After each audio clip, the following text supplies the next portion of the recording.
ते मिळाले. बाबांच्या हातामध्ये एक अंगठी होती, ती मी काढून टाकली फोटोमधून. त्याच्यामध्ये पाचू आहेत बाबांच्या हातामध्ये, आणि तो इतका सुंदर होता. ती मला काही दगडाची खड्याची कल्पनाच नव्हती. मग तो भीमसिंग बुवानंतर माझ्याकडे आली ती अंगठी, आणि मला एका बाबाच्या जवळच्या माणसाने सांगितले, मला हिला काही साधी समजू नका, बाबांच्या काळातला पाचू आहेत. जर विंचू चावला आणि तिथं जर तो खडा लावला तर तो विष शोषून घेतो, असा खडा येतो. त्यात मी थोडंसं अंधश्रद्धाळू नाहीच आहे पहिल्यापासून.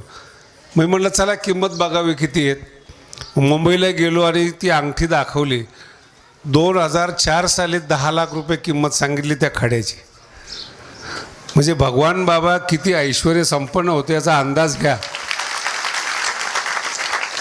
हल्ली चे लोक चपला बघतात, आमकं बघतात, पण ते तसं नाही. ते वैभव पहा, एक खडा त्या काळात